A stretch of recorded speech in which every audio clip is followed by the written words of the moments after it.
You ever hear about someone so obsessed with keeping up appearances that they take it way too far? Yeah. Well, in the quiet suburb of Oakridge Heights, one woman's war on Crocs turned into the wildest HOA showdown this neighborhood's ever seen, and it ended with her getting arrested. Let me back up a sec. Meet Linda Carter, the self-appointed queen of Oakridge HOA, who had been running the show for nearly 5 years. Linda was that neighbor you'd spot every morning, primping her perfectly manicured garden while driving her shiny silver sedan and, oh, she had opinions, strong ones, about fence colors, mailbox heights, even the exact angle at which holiday wreaths should hang. But nothing, and I mean nothing, prepared the community for her latest crusade banning Crocs. Yes, those colorful, comfy, and admittedly goofy foam shoes. It all kicked off at a community meeting, where Linda stormed in holding a neon green pair of Crocs like they were evidence of a crime. "These monstrosities," she declared, voice dripping with outrage, "are an attack on our neighborhood's aesthetic integrity." The room went quiet, then erupted into nervous chuckles. But Linda wasn't joking. Not one bit. Within days, official HOA notices were slapped on doors all over Oakridge, spelling out new footwear guidelines: Crocs, flip-flops, slides, basically anything casual or foam-based were banned from sidewalks, driveways, and any place visible from the street. Violators faced fines starting at $50, scaling up fast with repeated offenses. You can imagine the looks on people's faces like, did we just stumble into some dystopian fashion police nightmare? Then came the patrols. Linda transformed into a one-woman footwear task force, roaming the streets with her phone, snapping pictures of anyone daring to defy the new rules. She even targeted kids. Yeah, kids. One morning, she cornered an 8-year-old wearing purple Crocs, lecturing about community standards. That's when Dave Ramirez, a dad with a collection of Crocs himself, finally snapped.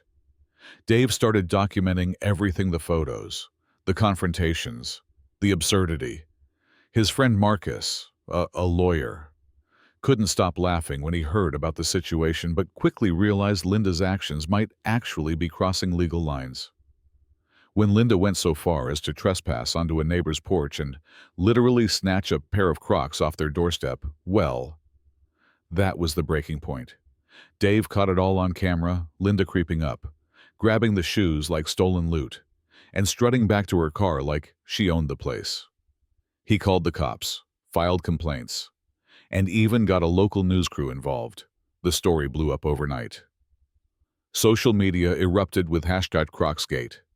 People from all over were sharing clips of Linda's tirades and the Crocs-wearing rebellion that followed. Then came the arrest. Police showed up at Linda's house, handcuffed her right there on her front porch, while neighbors cheered from their lawns, all proudly sporting their favorite Crocs in every color imaginable. The HOA board quickly voted her out, repealed the ridiculous footwear ban, and life began to return to normal. At the last HOA meeting, Linda tried to defend herself, claiming she was just protecting property values.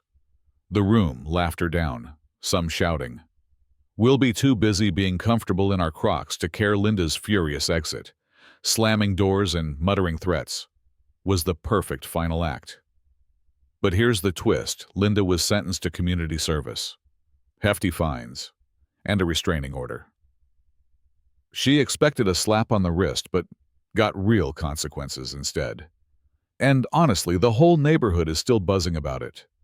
A small-town saga of petty power gone wild, comfort shoes, and the fight for common sense. So, what do you think? Was Linda right to want to keep the neighborhood classy?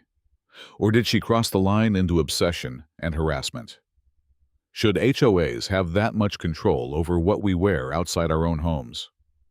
Drop your thoughts below. I want to hear your take on this wild Crocs controversy.